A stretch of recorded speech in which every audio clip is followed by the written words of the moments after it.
27ª aula dos 10 mandamentos. Hoje nós começamos o mandamento de número 5.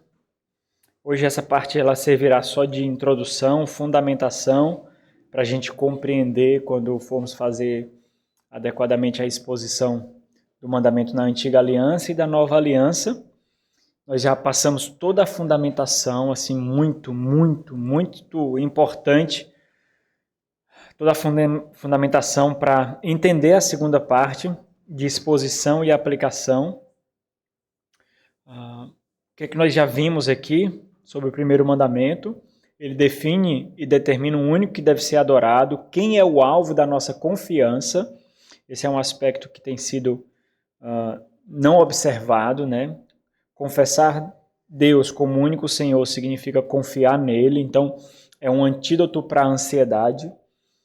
O segundo mandamento, ele define como esse que deve ser adorado, o único que deve ser adorado, como ele deve ser cultuado, então é ele que determina isso. O terceiro mandamento, ele diz respeito a santificar o nome de Deus com o nosso testemunho, porque nós carregamos o nome de Deus. O quarto mandamento lembra que o Senhor Deus é Senhor do nosso tempo também. O quarto mandamento é um preceito positivo, ele foi entregue para nosso deleite, não para nossa privação. Observar o dia do Senhor significa escolher por Deus, desejar mais de Deus e não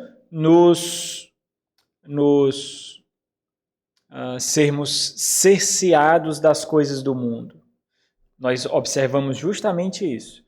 O que nós não poderemos fazer quando nós deveríamos observar o que nós podemos fazer. Então, nós olhamos para o aspecto positivo, para um preceito, um aspecto negativo, para um preceito que é positivo. Então, nós devemos olhar para esse preceito positivo com um aspecto positivo. Não é o que é retirado de nós, mas o que é nos dado. É nos dado descanso na providência de Deus, para termos mais dele. Então, esses são os olhos por meio dos quais nós devemos olhar o quarto mandamento. Aí serve de termômetro também para ver o quanto nós fomos seduzidos pelo mundo, pelas coisas dessa vida. Hoje nós iniciaremos a exposição do quinto mandamento.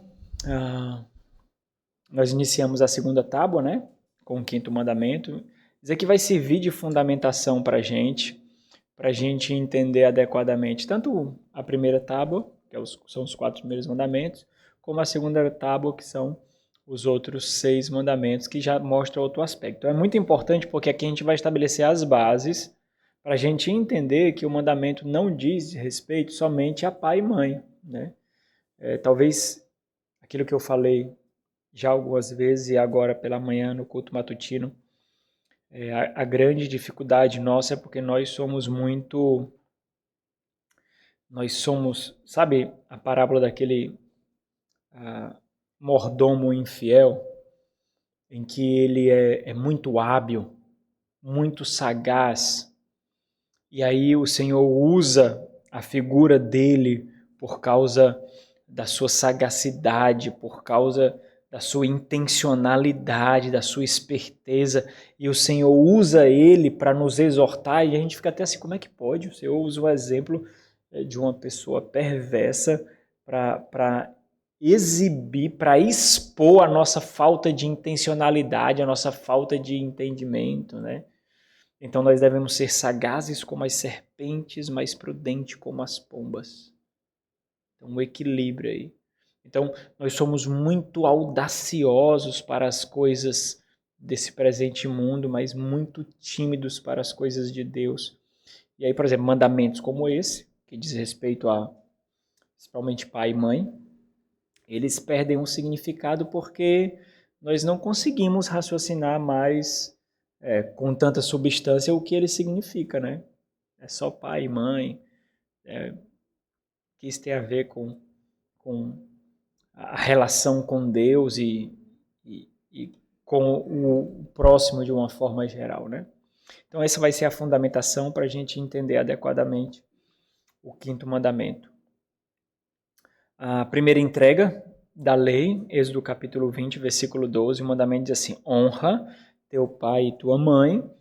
Aí tem a promessa, para que se prolongue os teus dias na terra que o Senhor teu Deus te dá. Então, se os irmãos pegarem um Novo Testamento e interpretar um Antigo Testamento, os irmãos vão entender que essa terra aqui, ela é um símbolo, é um tipo da terra que nós teremos, novos céus e nova terra. Então, aqui diz respeito, obviamente, à eternidade, ou à vida eterna, ou à salvação, no final das contas, e não somente de forma pragmática a nossa vida material. Então, honra pai e mãe, que você viverá 100 anos. Honra pai e mãe, que você viverá 90 anos, né? Então, a terra diz respeito à promessa de Deus, de paz, de prosperidade, que para nós cristãos na nova aliança em Cristo Jesus, o cumprimento da promessa diz respeito a novos céus e nova terra. Mas também tem aspectos pragmáticos, né? Então, quem foi que nunca ouviu pai e mãe se deu mal? Né? Então tem um aspecto pragmático aí. A segunda entrega dos 10 mandamentos, essa promessa ela é ainda mais detalhada e não é difícil compreender o motivo disso. A primeira geração vacilou em não observar. Então a segunda geração, que é o alvo da segunda entrega da lei, ela precisa de maiores detalhes exortativos. Então, são mais exortações dadas. Então, diz assim, ó, honra o teu pai e a tua mãe, e aí é acrescentado essa sentença, como o Senhor teu Deus te ordenou. E aí é interessante, porque a rigor, e aí já a compreensão daquela representação federal, de que existem outros que falam por nós. Porque o Senhor Deus não ordenou a essa geração. O Senhor ordenou à geração anterior, aos pais dessa geração. Só que eles eram os nossos representantes, né? Então, honra o teu pai e a tua mãe, como o Senhor teu Deus te ordenou, a promessa, para que se prolongue os teus dias, e aí é acrescentado mais essa sentença, e para que te vá bem na terra que o Senhor teu Deus te dá. Então a gente entende, não é difícil compreender, porque há um maior detalhamento. Deuteronômico, o que ele faz? Ele faz a exposição da lei, então é fácil compreender porque eles precisam de maiores detalhes para servir de maior exortação. O quinto mandamento ele é o único mandamento completamente divino. O quarto mandamento, embora ele seja positivo, ele é completamente positivo. O quarto mandamento, embora seja positivo, ele tem um não no meio ali, né? Não farás isso, não farás aquilo, né? Então, ele é positivo, mas tem nãos no meio do seu desenvolvimento. Esse daqui não. Esse aqui é completamente positivo e é o único com promessa direta. Todos os outros têm promessas indiretas, implícitas, mas esse tem uma promessa direta quando nós consideramos os demais, né? Contudo, apenas observando adequadamente os 4 primeiros mandamentos, nós podemos observar corretamente os outros 6. Então, existe uma unidade. A gente vai entender isso daqui. Por que isso, irmãos? Porque nos 10 mandamentos, nós somos expostos a fronteiras relacionais com Deus e com os homens. Nos 10 mandamentos, nós vemos os limites que nós não podemos ultrapassar no nosso relacionamento com Deus e no nosso relacionamento com os homens. Ou seja, nosso relacionamento com o próximo é fundamentado, ele é conduzido pelo nosso relacionamento com Deus. O segundo depende do primeiro. Ou seja, o segundo tipo de relacionamento depende do primeiro tipo de relacionamento. Se eu observo adequadamente o meu relacionamento com Deus, então é porque eu já compreendi completamente que o homem é a imagem e semelhança do Senhor e a forma como eu me relaciono com o próximo é apenas uma testificação de que eu me relaciono adequadamente com Deus. Observando os 3 mandatos da criação, quais são os 3 mandatos da criação, os irmãos lembram? Mandato cultural, mandato social e mandato espiritual. Esses são os 3 mandatos criacionais. Quando nós observamos os 3 mandatos da criação, o 5º mandamento, ele inaugura a segunda tábua. Então, na primeira tábua nós temos 4 mandamentos, na segunda tábua nós temos 6 mandamentos. O 5º mandamento, ele faz uma transição, ele transiciona de um mandato espiritual, que é o nosso relacionamento para com Deus, para o mandato social, do nosso relacionamento para com o próximo. Ao mesmo tempo que ele alerta para o fato de que o segundo mandato, ele depende necessariamente do primeiro. Ou seja, o meu relacionamento com a criação, que é o cultural, e o meu relacionamento com o próximo, que é o social, depende do meu relacionamento com Deus. Então, quando o meu mandato cultural, meu mandato espiritual não foi cumprido em Adão, ou seja, o relacionamento de Adão com Deus foi quebrado, a terra começou a gemer, a terra não seria mais frutífera, ele precisaria suar, trabalhar arduamente, porque a terra ela iria rejeitar em dar o seu fruto de forma tão pródiga, de forma tão abundante. E aí nós vemos as catástrofes e nós vemos o homem abusando da natureza, não cuidando dela. Então, quando o mandato espiritual ele foi negligenciado, o mandato cultural também recebeu seus efeitos e o mandato social. Logo, nós vemos isso logo nas sentenças de maldição do homem e da mulher. O teu desejo será para governar o teu marido, a sua submissão, ou seja, você foi criada para ser submissa, auxiliadora, mas você mesmo não sentirá prazer disso e você tentará liderar, governar o seu marido, mas ele te subjugará. Ele te governará. Então, a mulher ela passou a corromper o próprio propósito para o qual ela foi criada, que era de ser auxiliadora idônea, né? Ou seja, é impossível demonstrar honra e submissão devidas aos vários aspectos relacionais com o homem, se não houver a devida honra e submissão primeiramente ao Senhor. Os irmãos estão entendendo aqui qual é o meu ponto, que eu vou dizer mais na frente. O meu ponto, irmãos, aqui é de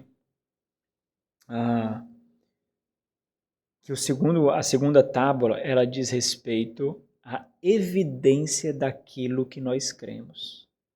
A primeira tábua é o que nós cremos, a segunda tábua é evidência daquilo que cremos.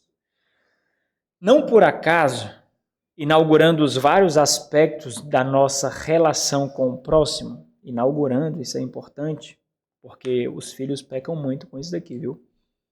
Muito mesmo. Os pais são apontados como o círculo mais íntimo, mais importante e de maior autoridade abaixo de Deus. Isso é muito importante, irmãos. Por quê? Porque, a rigor, nós vemos os filhos sendo muito graciosos, compassivos e generosos com outras pessoas e sendo grosseiros com seus pais. Isso é quase comum, e o que faz ser ainda mais absurdo. Nós vemos filhos dentro de casa que são insubmissos para com os pais, não honram os pais, são desrespeitosos, são impacientes com os pais, não ouvem os pais, mas aí, quando sai desse âmbito do lar e vão para a escola, universidade, entre os amigos, entre os irmãos da igreja, são sorridentes, são pacientes, são prudentes, são calmos, são respeitosos. Isso só ressalta o quê? Um comportamento hipócrita. A aplicação é a mesma. Por exemplo, se eu sou muito... se o meu relacionamento com o próximo é muito atencioso, é muito afetuoso, é muito prudente, mas a minha vida com Deus é muito negligente, isso também testifica mais uma vez de hipocrisia. Porque não tem como eu observar adequadamente a segunda tábua da lei se eu não observo adequadamente a primeira tábua da lei. Ou seja, eu não confio em Deus. Eu construo outros ídolos no meu coração. o meu testemunho, ele não testifica adequadamente sobre Deus. Eu não tenho deleite no dia do Senhor. E aí, como eu posso me relacionar adequadamente com o próximo, com toda prudência, com toda compreensibilidade, com tanta atenção, se eu não faço isso para com Deus? Então, isso mostra uma construção de relacionamento hipócrita. Então, é importante que, antes de falar do próximo, como aqueles que não têm um vínculo paternal, um vínculo familiar, antes de falar desses, ele fala primeiro do círculo mais íntimo que existe na relação do homem, que é a família, e especialmente os pais. Então, esses pais, eles são descritos como o relacionamento mais íntimo, mais importante e de maior autoridade. Nessa nossa geração, isso é muito instrutivo, por quê? Porque nós somos muito hábeis para escutar qualquer um outro, menos os pais. Escutamos influências, especialmente nos nossos dias. Nós escutamos com a prática, com a facilidade absurda.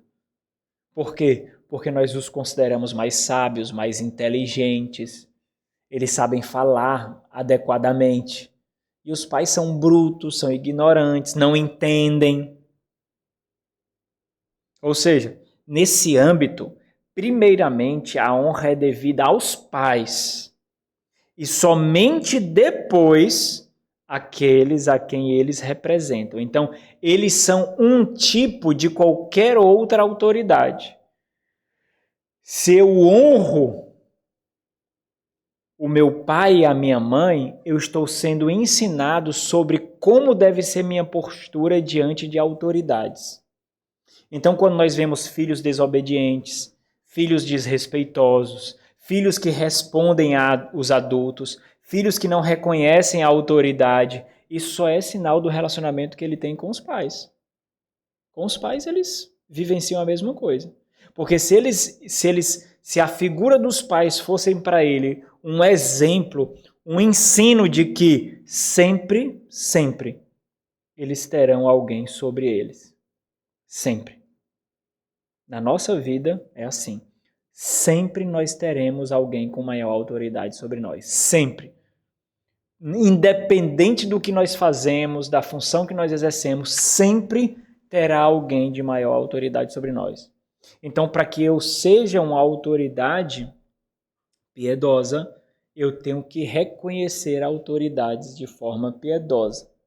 Então, os pais, eles são um tipo, eles são uma sombra de outras autoridades, e especialmente de Deus. Como eu posso dizer que eu sou submisso a Deus se eu não sou submisso aos meus pais?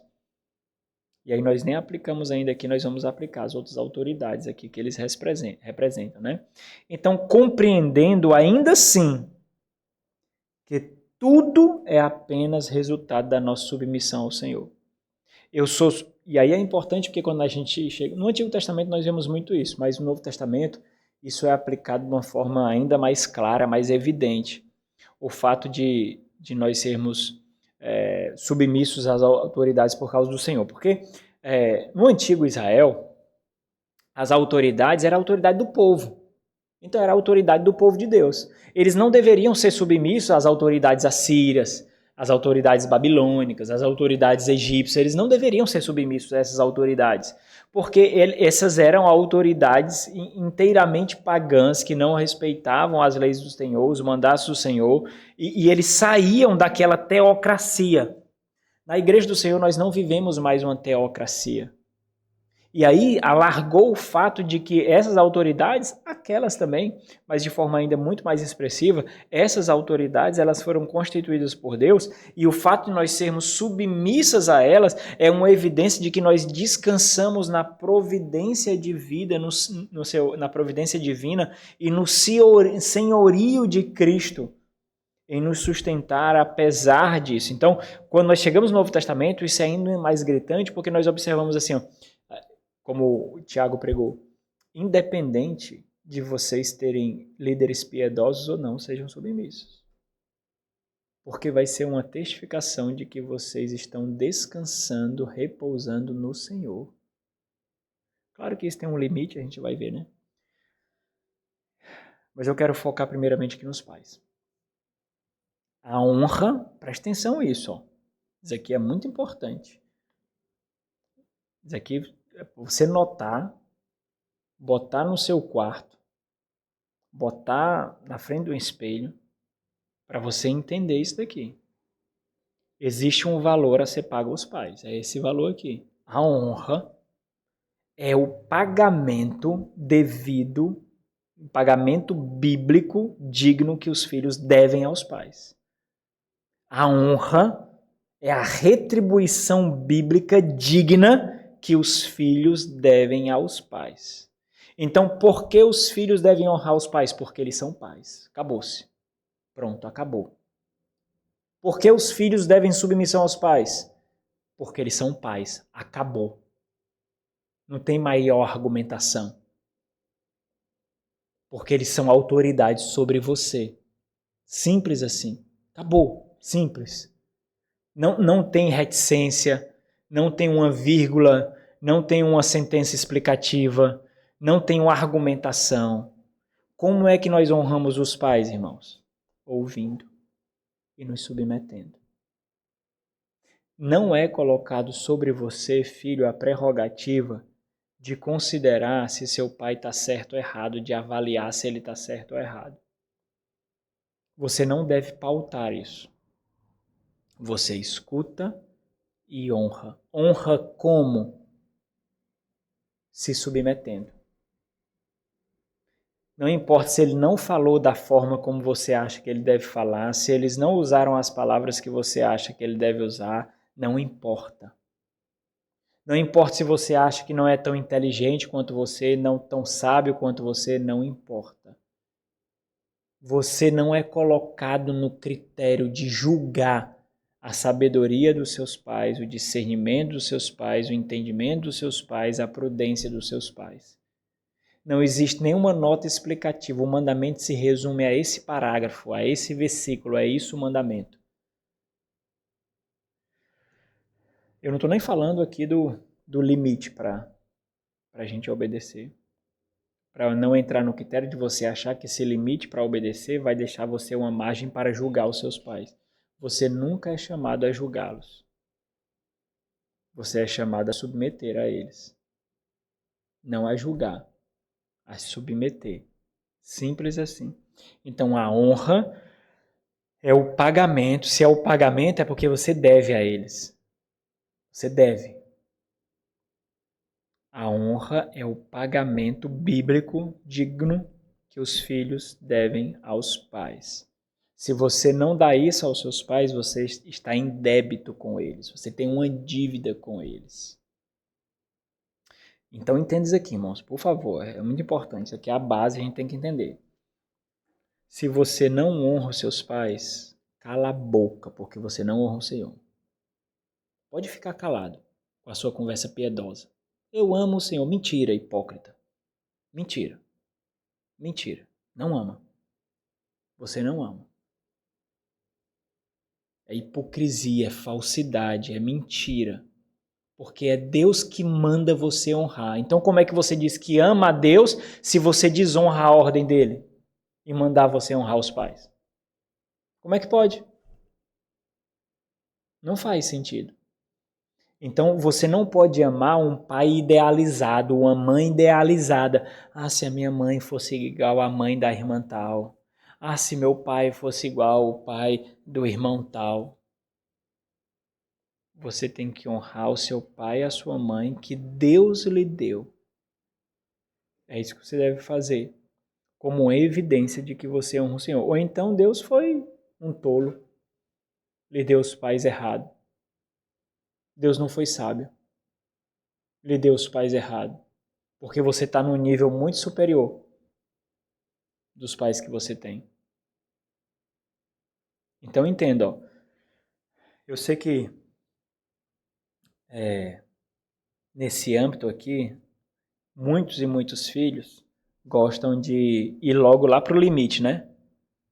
Não, mas eu tenho que ver se isso está certo ou errado. Não, mas eu tenho que ver se isso é prudente. Não, mas eu tenho que ver se isso é bíblico. Não.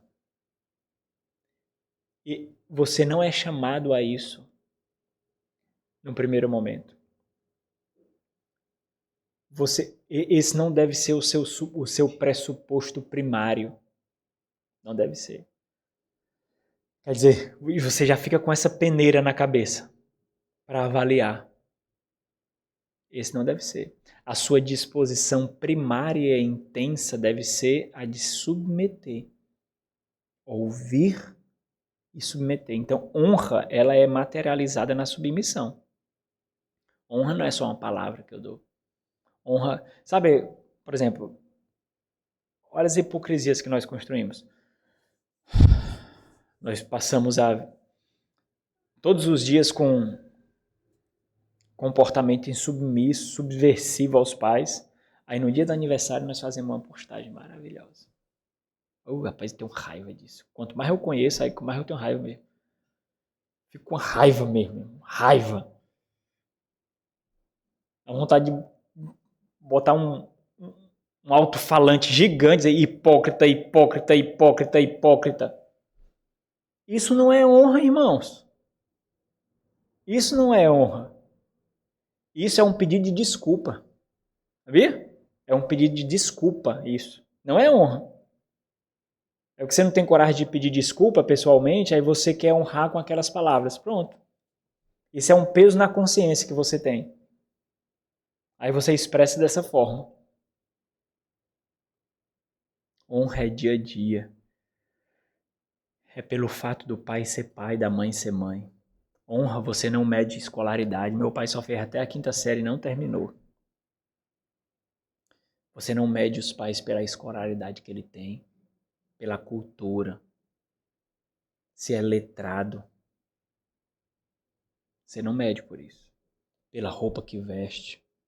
Você não fica com vergonha dos pais se não se veste direito, se veste de forma antiquada, se não sabe se portar no restaurante chique. Não. Isso é o maior sinal de desonra que existe entre os pais, para os pais. É porque ele é pai. Então, se a sua disposição no coração for abruptamente avaliar o seu pai e a sua mãe, considerar um nível de prudência, se as suas ordens são bíblicas ou não, se o seu pressuposto primário é esse, você não está sendo piedoso, você está sendo carnal e hipócrita. Porque se existe alguém que tem um benefício da dúvida em todos os nossos relacionamentos, mais do que os seus irmãos, se existe alguém, são os pais. O maior benefício de dúvida. Por quê, irmãos? Porque o mais próximo da relação de Deus para conosco são os pais. Ele ama você apesar de você. Quantos filhos drogados descansam nos braços dos pais? Quantos? Quantos filhos que são marginalizados pela sociedade, rejeitados pela sociedade, que ninguém aguenta, encontra consolo e conforto nos braços do pai? Isso é o mais próximo de aspecto de incondicionalidade que existe, apesar de não ser tão incondicional porque é pai, né? Mas entenda. Isso é mais próximo. É por isso que eles são uma evidência de Deus, um tipo de Deus para conosco. Por causa desse aspecto, desse amor, apesar de você. Ele conhece as suas falhas, as suas mazelas, ele aguenta os seus abusos e assim, ainda assim eles amam. Eles amam. Ainda assim. Honra devida. Honra devida. Então a sua disposição primária é essa. Honra, amor e submissão. Não é julgar, não é avaliar. Porque se essa for o seu pressuposto primário, você vai fazer logo isso de cara. De cara você vai fazer isso. O seu pai não faz você passar vergonha, nem a sua mãe. E se isso acontecer, eles têm esse direito e essa licença. Não faz. Ah, pai, eu só falar isso? Fale, pai. Fale à vontade. Um dia, quando você for mais velho, você vai entender isso. E um dia, quando você perder os seus pais, você vai entender isso ainda mais. Ah, como eu queria que eles me passassem vergonha agora. Ah, como eu queria. Queria. Falando daquele jeito. Então, pais não fazem filhos passar vergonha. Não fazem.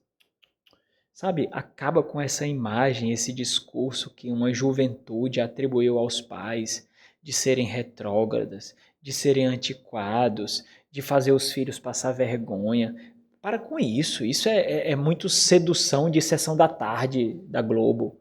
Isso é muito sedução de novela globista. Para com isso. Nas Sagradas Escrituras, nunca, nunca, nunca, nunca você vai encontrar qualquer indício disso em relação aos pais. Nunca. Qual foi a maldição de Cã, filho de Noé? Ele desonrou seu pai. Ele desonrou. E ele e a sua descendência foram punidos por desonrar o seu pai. Nunca nas Sagradas Escrituras, irmãos. Irmãos, entendam isso. Nunca, nunca os pais foram motivos de vergonha ou de vexame para os filhos. Isso pertence a uma cultura hipócrita e romantizada do Ocidente. Nem no Oriente é assim. Então, se dispam dessa cultura. Se os pais de vocês, em algum momento, com os amigos, o que for, fazem vocês passar vergonha, eles têm todo o direito disso. Todo o direito. Quer dizer que os seus amigos são mais dignos do que os seus pais, para os seus pais serem submissos aos seus amigos, para saber como se comportar diante dos seus amigos? É o contrário, são os seus amigos que têm que baixar a cabeça para os seus pais. Porque o seu pai tem maior honra, seu pai e sua mãe têm maior honra do que qualquer amigo, qualquer chefe, qualquer supervisor, qualquer professor. Maior honra. Quando nós estamos invertendo os valores, nós estamos dizendo que os nossos pais são menos honrosos que os nossos amigos, que os nossos chefes, que os nossos professores. Porque a dignidade do meu pai e minha mãe não ultrapassa a relação que eu tenho com essas pessoas. Tem que ultrapassar de tal forma que eles não me fazem passar vergonha. São os meus pais, eles podem fazer. Ah, o teu pai fez isso. Qual o problema? Meu pai. Acho que eu ia ficar com vergonha dele diante de ti? Quem é tu no jogo do bicho, né? Assim que o pessoal fala.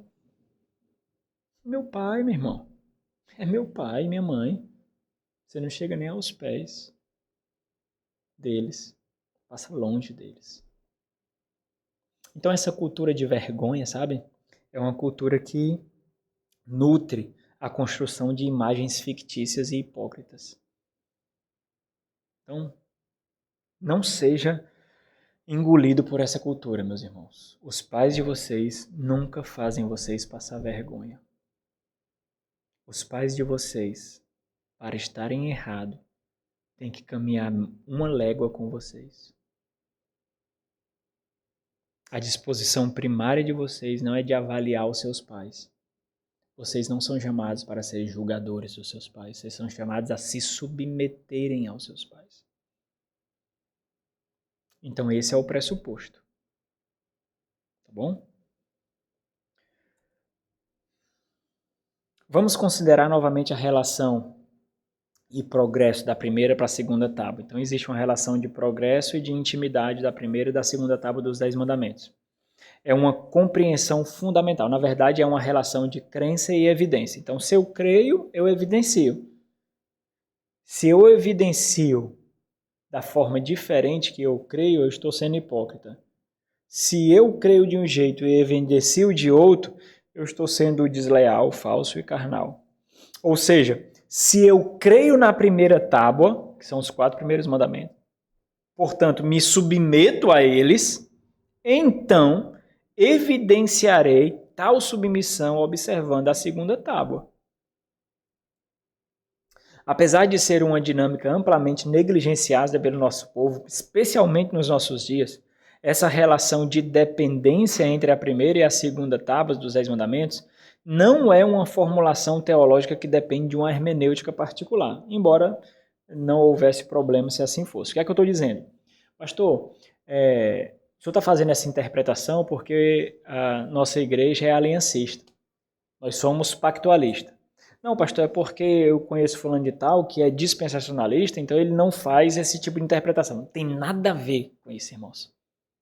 Não tem nada a ver se a igreja é reformada, não tem nada a ver se a igreja é Assembleia de Deus, não tem nada a ver se a igreja é presbiteriana, batista, não tem nada a ver. Esse tipo de interpretação não depende de uma visão de interpretação das Sagradas Escrituras. Não depende.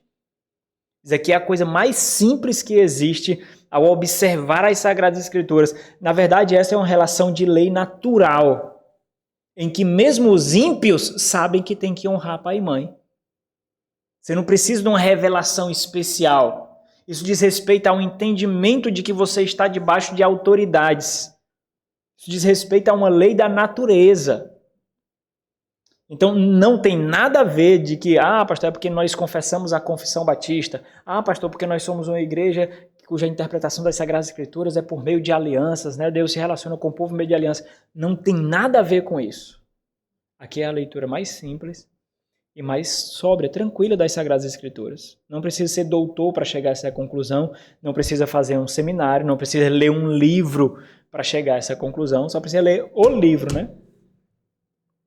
Contudo, essa percepção é importante porque reforça princípios e escalas de autoridade interrelacionadas. Ou seja, o Senhor Deus, como suprema autoridade, Ele mesmo estabelece outras autoridades para o estabelecimento e manutenção da sua vontade.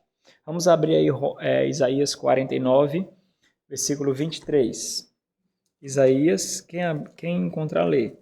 Isaías 49, versículo 23. Então, o Senhor, Ele exerce a sua autoridade, estabelecendo outras autoridades para o cumprimento do seu plano. E aí, até mesmo autoridades ímpias, até mesmo autoridades perversas, Ele estabelece, Ele coloca-as no seu devido lugar para o estabelecimento do seu plano, de tal forma que isso coopera para o bem. Por mais que nós vejamos essas pessoas fazendo aquilo que é contrário ao que é bom, mas coopera para o bem. Nós não conseguimos equacionar isso, mas Deus consegue. Então, Isaías 49, 23 diz o quê?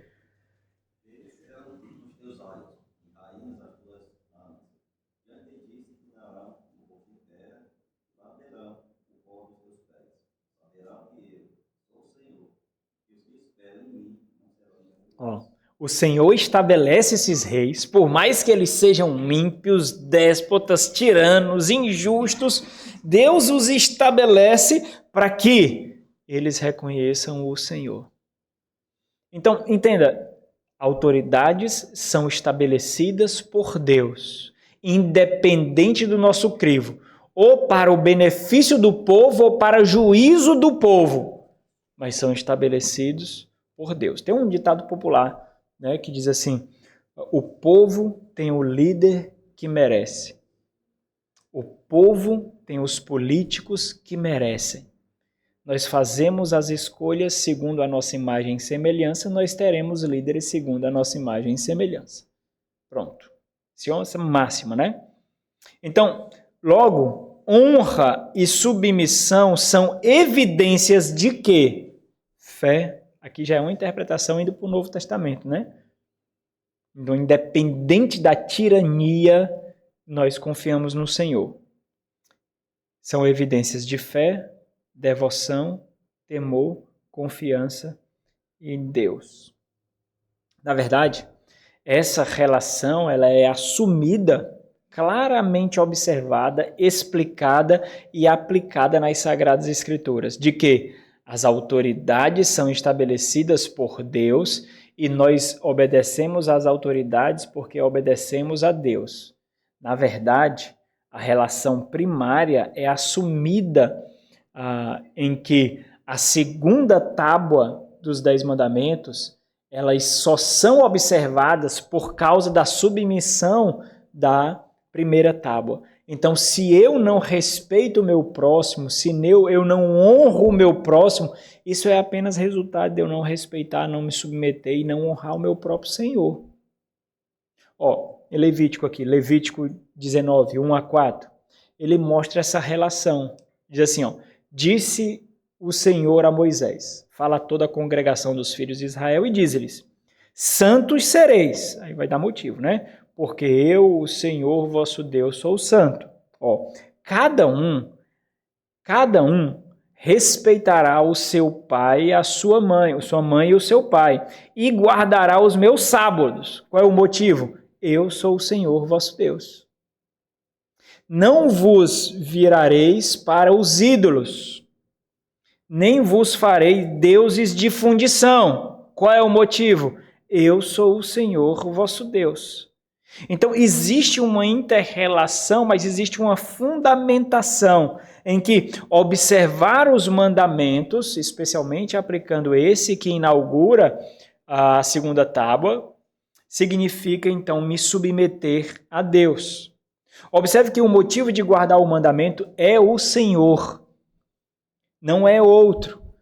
Ou seja, o motivo de guardar os 6 outros mandamentos, ou a segunda tábua dos mandamentos, é justamente a primeira tábua. É a minha piedade. Lembra lá, quando João fala, como é que você pode dizer que ama o seu irmão que você vê se você... como é que você pode dizer que ama a Deus que você não vê se você não ama o seu irmão que você vê? É uma relação de credo e evidência. Isso é hipocrisia. Se você não ama de fato e não se relaciona de fato com o seu irmão, o que é de fato, o que é adequadamente, é com piedade, com contrição.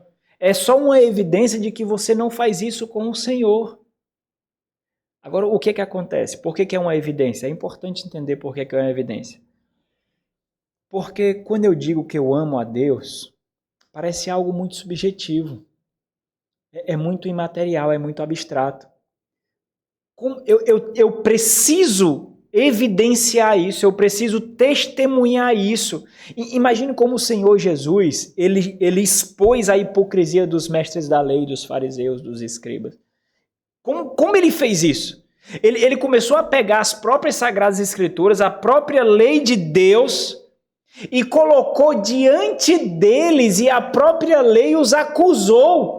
Eles que eram mestres, professores, tutores da lei. Mas eles eram condenados por elas mesmas, pelas leis de Deus. Então é muito fácil dizer que eu amo a Deus, que eu honro a Deus, se eu não evidencio isso, se eu não demonstro isso. Ou seja, a compreensão e submissão à primeira tábua é fundamental para compreender e submeter a segunda tábua. Há uma interdependência entre as tábuas, de tal forma que, para temermos as demais autoridades, nós precisamos temer a autoridade. Nós precisamos temer ao Senhor. Essa mesma relação é observada na Nova Aliança. Abre em Romanos capítulo 1. Paulo mostra que não honrar e submeter a Deus leva o homem a negligenciar tudo o que Deus estabelece, inclusive sua relação com o próximo, até mesmo seus pais. Ou seja, quebrando a relação com Deus, nós quebramos a relação com o próximo. Olha, ó, vamos abrir... depois você pode ler do capítulo 20 ao 30, mas vamos ler só os que eu separei aqui. Ó. Romanos capítulo 1, versículo 20 e 23, alguém pega aí para ler. Ó. Ele mostra que o conhecimento de Deus, que deveria ser reconhecido, que deveria ser honrado, ao qual nós deveríamos nos submeter, e mostra as consequências gerais de não fazê-lo. O que diz Romanos capítulo 1, versículo 20 ao 23?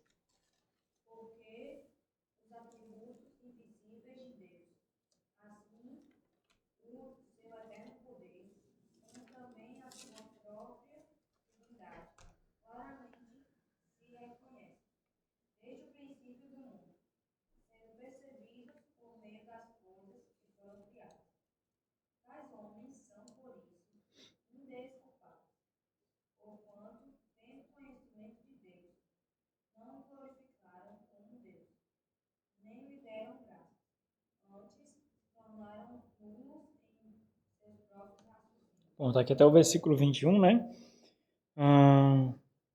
Raciocínios obscurecendo do silício o coração insensato.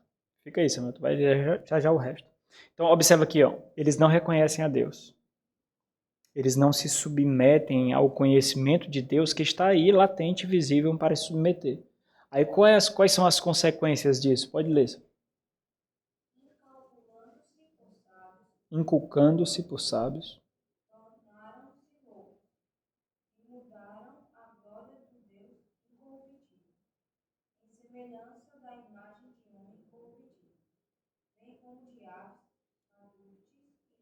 Então, eles não se submeteram ao conhecimento de Deus, e a evidência disso foi manipular a percepção, ou quem é o próprio Deus. Eles deformaram o entendimento do Deus verdadeiro e eles assimilaram o Deus conforme os seus próprios raciocínios insensatos. Eles construíram para si um Deus. Não é assim que nós vemos? O Deus que eu conheço não faz isso, não. O Deus que eu creio não é desse jeito, não. Quantas pessoas já não falaram isso, né? O Deus que eu sirvo não é assim. Eles modificaram completamente para se adequar a um Deus que não me acusa, a um Deus que não me condena, a um Deus que não me disciplina, a um Deus que não me julga. Então eles condicionaram. O versículo 28 ao 30, nós poderíamos ler tudo, né? Mas os versículos 28 ao 30 mostram as consequências específicas e relacionais em não honrar e submeter a Deus, inclusive a quebra do quinto mandamento. O que é que diz o versículo 28 ao 30?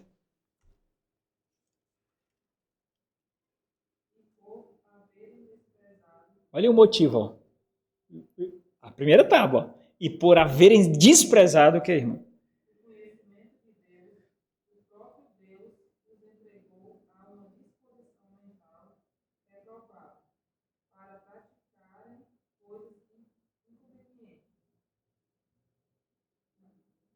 É.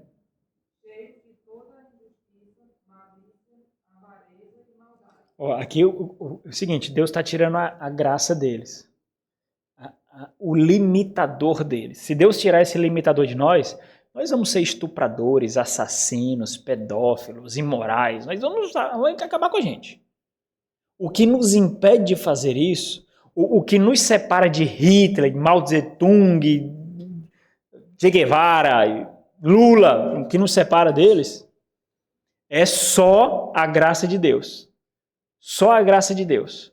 Se Deus tirar essa graça, nós seremos tão perversos quanto os genocidas, quanto os malvados.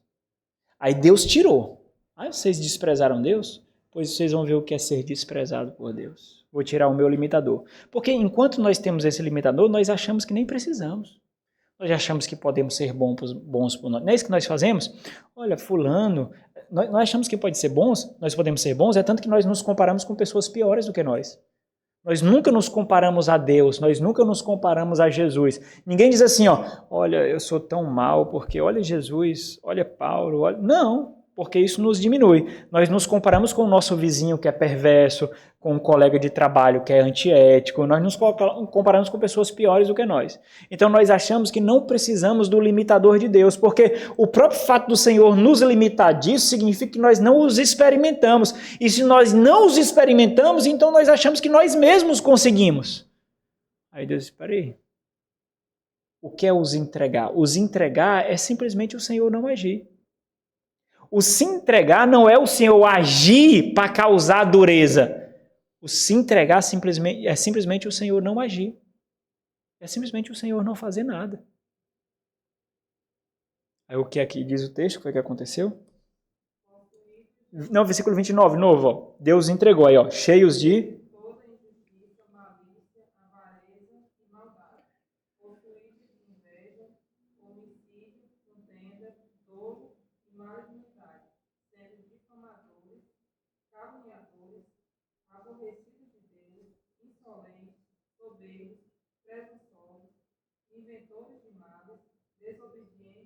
Opa, o quê?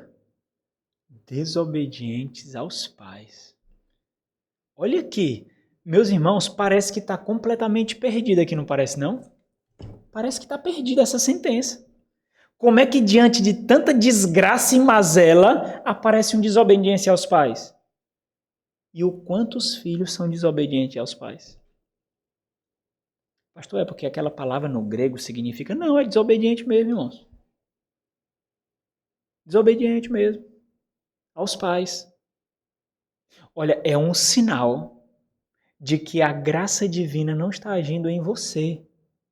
Ele não está dizendo aqui, ó, desobediente a pais piedosos. Está dizendo? Desobediente a pais crente. Ele está dizendo isso? Não. Pais. Os pais não devem ser alvo do crivo de vocês, do crivo asséptico, limpinho, imaculado. Não deve. Não deve. Se você alimentar uma disposição julgadora dos seus pais, nunca você experimentará a piedade de fato. Nunca.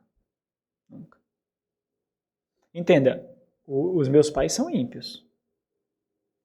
São ímpios. Meus pais não são crentes, nem meu pai, nem minha mãe não são crentes. São meus pais. Merecem a honra, a submissão devida, mesmo nessa esfera que nós estamos, não estão mais debaixo da autoridade deles, como eu estava antes, quando estava debaixo do teto deles. Mas em alguma medida, ainda eu devo honrá-los e me submeter a eles. E essa tem que ser a minha disposição primária. Agora observa aqui. Um sinal de que nós não nos submetemos a Deus, ou que a graça de Deus não age diretamente em mim, é descrita aqui por essas várias mazelas, inclusive a desobediência aos pais. Ao longo dos nossos estudos no Quinto Mandamento, nós enfatizaremos diversas vezes essa relação de interdependência de autoridades, Deus e homem, como evidência de fé, devoção, temor e confiança. Então, não existe piedade na obstinação, na rebeldia, na insurreição ou a subversão. Por isso, o quinto mandamento implica em se submeter às autoridades que os pais representam, porque elas são constituídas por Deus. Quando não há honra e submissão às autoridades, na verdade, estou me revoltando contra aquele que as estabeleceu. Mesmo que não compreendamos que estamos nos revoltando contra Deus, é isso que acontece, pois foi Ele que as constituiu. O Catecismo Ortodoxo de Hércules Collins, de 1680, um catecismo batista, diz assim: o que Deus exige de você no quinto mandamento? A resposta: que eu honre, ame e seja leal ao meu pai e minha mãe, bem como a todos aqueles que têm autoridade sobre mim. Irmãos, isso daqui se aplica a qualquer relação de autoridade, qualquer uma. O seu professor na sala de aula, o seu supervisor no trabalho, o seu líder no trabalho, na igreja, a qualquer um nível de autoridade. Que eu obedeça e me submeta devidamente à instrução e à disciplina deles, e também que eu seja paciente com suas falhas, pois Deus escolheu nos governar através deles. Isso aqui é muito importante entender, irmãos, porque geralmente existem algumas demonstrações de dificuldade diante disso. Por exemplo, com muita facilidade nós colocamos a nossa prudência quando nós julgamos que nós temos chefes no trabalho que são ímpios.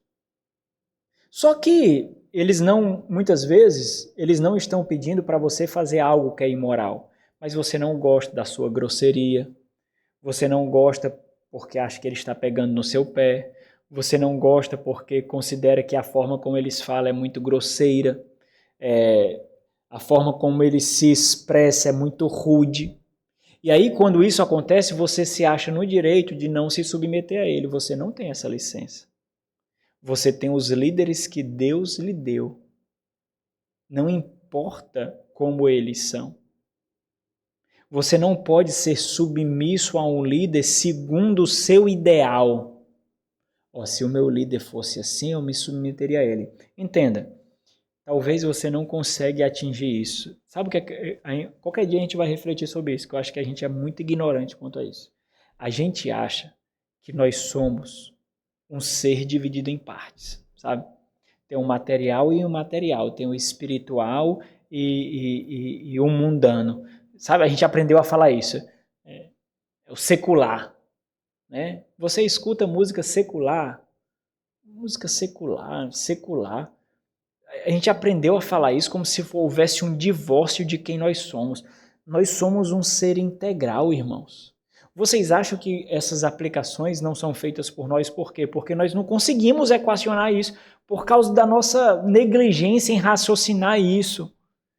Se você for insubmissa, mulher, ao seu líder no trabalho, quem vai dizer que você vai ser submissa ao seu marido? Se você for insubmissa aos seus pais, quem vai dizer que você vai ser submissa ao seu marido? Será que a gente não consegue fazer essa relação? Nós divorciamos aspectos da nossa vida que estão unidos. Se um homem não demonstra nenhum aspecto de liderança aqui no nosso meio, você acha que você vai demonstrar quando você estiver casado? Vai ser um banana. Vai ser um frouxo. Você tem várias oportunidades de ser proativo. Aí o que é que você vai fazer? Como você não sabe demonstrar liderança, porque você nunca se preocupou em fazer isso, mas aí, quando você se casou, aquilo lhe expôs, porque a sua mulher é mais crente do que você, é mais devota das Sagradas Escrituras do que você, e ela cobra que você seja líder, e você não é, porque você é um cara mortão. Aqui tem um bocado de macho calado. Não vou nada, coisa bestado. Tô parecendo uns abestados. É porque eu sou assim, eu não consigo falar não. Aí sabe o que é que você vai fazer quando você casar? Você vai ser um tirano. Porque você vai exercer liderança na grosseria. Porque você sabe que é requerido de você isso. Aí como você não sabe ser, porque sempre foi confortável não exercer isso para você, aí quando você se casar, você sabe que vai ter que ser líder. Aí o que é que você vai fazer? Você vai ser opressivo. Você não vai edificar o seu lar. Aí você vai ficar falando, sabe o quê? Eu sou o cabeça! Eu sou o líder! Porque só por você falar isso, você já sabe que você não é, né? O líder não precisa ficar falando que é líder, não. Só o fato de você falar, você já sabe. Agora a gente não consegue fazer essas conexões, irmãos. E esse é um grande sinal de imaturidade. A gente acha que pode negligenciar uma área, e essa área, ela não vai ter reflexo em outras áreas. Se você é preguiçoso em uma área, você vai ser preguiçoso em qualquer uma. Se você não tem controle e domínio próprio em uma área, você não vai ter em qualquer uma, irmãos. Não vai ter.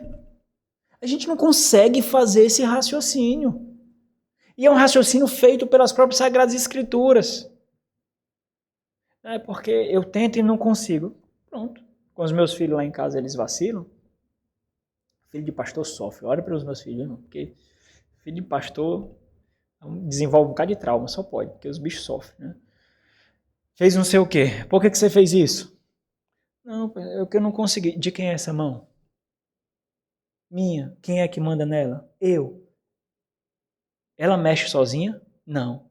Quem foi que mandou ela mexer? Fui eu. Então pronto. Por que você comeu isso? Eu não consegui. De quem é essa boca? Minha. Quem é que manda nela? Sou eu. Ela faz o que você não quer, ela faz? Não. Então pronto, de quem é a culpa? É sua. É simples. Simples assim. Agora, a gente não consegue fazer essa equação, sabe, irmãos? Tão simples. A gente nós achamos que não somos o ser integral. Nós não somos feitos de partes, irmãos.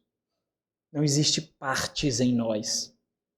Então, se você for insubmisso numa área, você vai ser em qualquer uma. Se você for desonroso numa área, você vai ser em qualquer uma. Se você for preguiçoso numa área, você vai ser em qualquer uma. Entenda. Tem uma sabedoria popular que fala isso. Onde passa um boi, passa uma boiada. Até ímpio sabe disso. Mas nós não conseguimos. As filhas passam a vida toda sendo insubmissas às mães e os pais. Aí lê um bocado de livro de submissão, de mulher, de feminilidade, de santidade, e acha que vai ser piedosa quando se casar. Vai dar um trabalho desgraçado, porque vai ser um vaqueiro vai ter que domar uma jumenta. Vai ter que domar, porque não foi domado pelos pais. Então, os pais têm que fazer isso. Têm que mostrar aos filhos que ela não está exercendo fé. Mostra a filha. Minha filha, você acha mesmo que você está exercendo piedade agindo assim comigo? Você acha? Com essa negligência, com esse desrespeito, com essa falta de compaixão? Não está, não. Um dia você vai ver os efeitos colaterais disso no seu casamento. E quando você experimentar, você vai se lembrar. E você vai perceber que poderia ter evitado isso se só me escutasse. Porque quando você se lembrar disso, quando acontecer, lascou, não tem mais jeito não. Como é que faz com os filhos? Meu filho, se você não sabe ser liderado, você nunca vai ser um líder. E aqui em casa você tem que ser liderado. Eu sou a autoridade aqui. É claro, irmãos, que as mães não lideram os filhos como os pais lideram. Deixa eu reformular. Existe uma forma de liderar o filho homem, as mães. As mães lideram um filho homem de uma forma diferente que os pais lideram um filho homem. Por causa da própria figura de masculinidade. As mães, dificilmente mãe sabe criar filho, é difícil. Homem. Difícil mesmo. Porque a grosseria da mãe para com o filho, até isso tem que ser exercido de uma forma diferente. Porque senão mina nele a autoridade que ele tem que ter sobre a mulher. Tem que ter muito cuidado com isso. Tem que ter cuidado. Mas ainda assim, as mães são autoridade sobre os filhos e devem ser honradas. Então, a forma como eles devem ser conduzidos ainda sobre isso é por esse aspecto honroso mesmo. Meu filho, me tratando desse jeito, você acha que você vai tratar uma forma diferente a sua futura esposa? Vai? E quando o seu futuro filho tratar assim a sua esposa, a mãe dele, como você vai se sentir? Como você vai perceber isso? Então, irmãos, existe esse aspecto de integralidade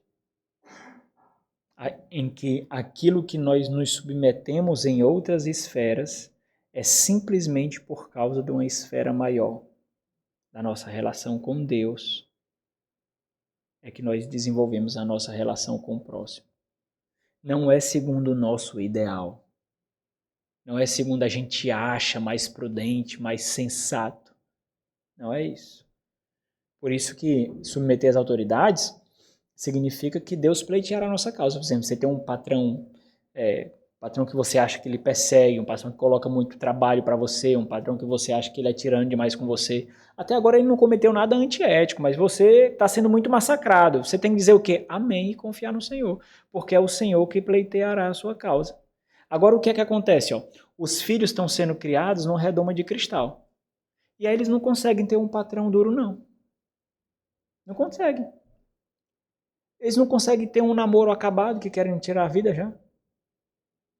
Não conseguem. Não conseguem passar uma dificuldade que já querem morrer. Porque são criados numa redoma de cristal, irmãos. Não tem dureza, não tem dificuldades. É tratar dos filhos num romantismo absurdo. Aí quando vai para o mercado de trabalho, não fica no emprego e volta para debaixo da saia da mãe. Aí tá lá. Os anos passam, seus filhos não saem de casa. Por quê? Porque a culpa é sua mesmo. A culpa é sua. É você que fez assim.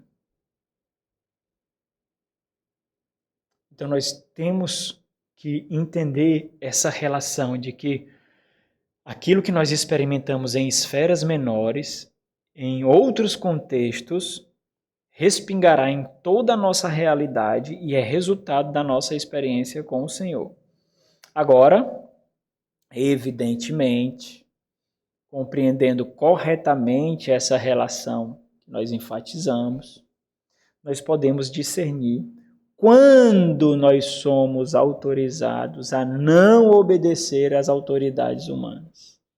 Somente depois de entender isso tudo, esse aqui não é o pressuposto, quando nós somos autorizados a não obedecer às autoridades humanas, sejam pais, maridos, seja governantes, supervisores, professores, assim por diante.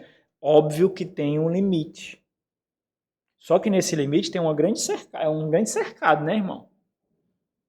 Aí tem um limite. Então eu trouxe aqui uma citação do teólogo holandês, fala muito sobre a relação da política com o cristão e assim por diante. Abraham Kuyper. Ele diz assim, o Estado, aqui ele falando especificamente dos políticos, né? Talvez seja um aspecto talvez um pouco mais difícil de lidar, mas se aplica a toda a realidade. Ó. O Estado nunca pode tornar-se um octópode, né? um polvo que asfixia a totalidade da vida. Ele deve ocupar seu próprio lugar, a esfera que Deus destinou a ele, em sua própria raiz entre todas as árvores da floresta. E assim deve honrar e manter cada forma de vida que cresce, independentemente em sua própria autonomia sagrada. Então, se as esferas destinadas a eles e as esferas destinadas a nós. Tem um limite a não ser ultrapassado. João Calvino ele é mais claro quanto a isso. Ele diz o seguinte, ó, há sempre um limite na obediência devida aos superiores, ou, mais exatamente, uma regra que se deve ser sempre observada. Tal obediência não deve nos afastar da obediência devida a Deus. Pronto, esse é o limite. Então, se as suas autoridades, sejam pais, políticos, supervisores, professores, não lhe lidera de uma forma que lhe agrada, não importa. Não importa. Lhe agradar não é uma condição. É a fidelidade a Deus que é a condição. Só que a gente hoje em dia está fazendo o contrário. Se um professor é duro demais, eu vou denunciar. Se um líder é duro demais, eu vou denunciar. Se não sei, não é isso. O limite não é o seu agrado, não é o seu conforto. Esse não é o limite. O limite é a obediência a Deus, ou seja, é a própria palavra de Deus, não é o me sentir bem. O Senhor, portanto, é o Rei dos Reis. Então, se Ele lhe deu aquele líder, é porque você precisa justamente daquilo. Se Ele lhe deu esses pais, é porque você precisa desses pais. Se Ele lhe deu esse professor, esse supervisor, esse político, é porque você precisa disso. Políticos ímpios, juízo de Deus. O Senhor é Rei, portanto, Rei dos Reis, e a Ele devemos ouvir acima de todos.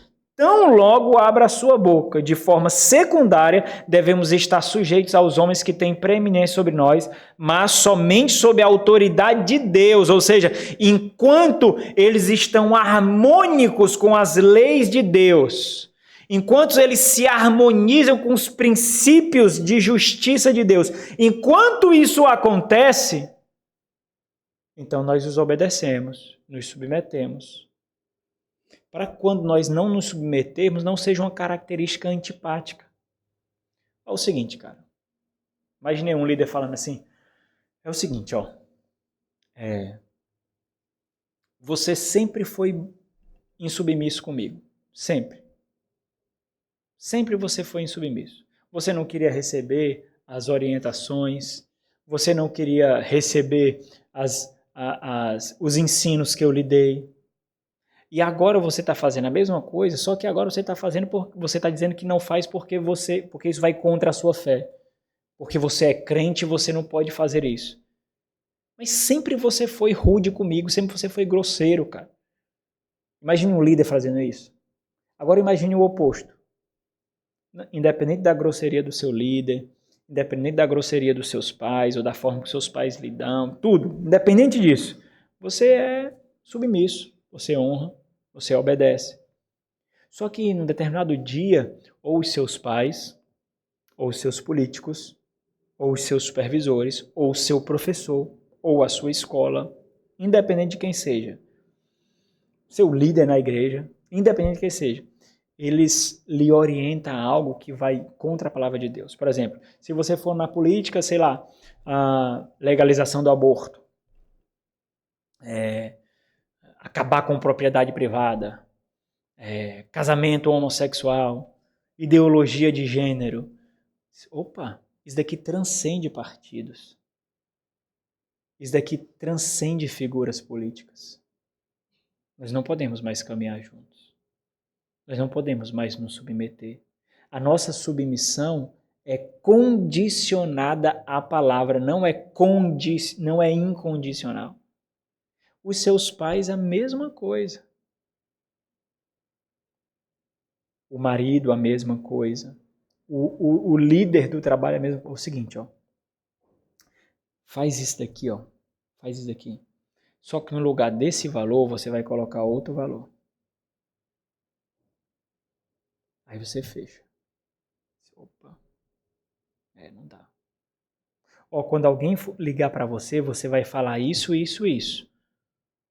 Não, mas isso daí não tá correto, né? Não, mas faça isso que eu tô dizendo. Opa. Você chegou a um limite. Tem um limite aí. Assim, olha, até agora eu submeti a você assim tranquilo, né? Tranquilo. Nunca criei caso, né? Já ouvi até algumas pessoas falando aqui que você é meio grosso e tudo, mas independente disso. Mas esse limite aqui eu não ultrapasso, não. Aí o que é que acontece? A gente pensa que decisões assim são fáceis. Por exemplo, se a minha obediência significa ficar em risco de perder o emprego, o que é que eu faço? A gente acha que tem a opção de negociar, não é? Não tem não, só vai ser mais difícil. Mas não é uma opção. Ah, poxa, é porque eu preciso alimentar minha família, porque eu não tenho outro emprego, porque o emprego está difícil, né? Não quer nem dizer que você vai ser demitido, né? Mas você começa a pensar isso. Mas entenda, não existe uma desculpa capaz de nos desculpar da desobediência, do pecado. Não existe. Então vai ser mais difícil. A dificuldade não deve fazer com que você não obedeça a Deus. A dificuldade deve fazer com que você elabore melhor a sua argumentação. Então, ao invés de simplesmente você dizer assim, ó, eu não vou fazer não e pronto por causa da minha fé. Vai ser difícil para você se você ficar sem o emprego ou se você ficar sem... Vai ser difícil? Vai. Então o que é que você faz? Você elabora melhor a sua argumentação.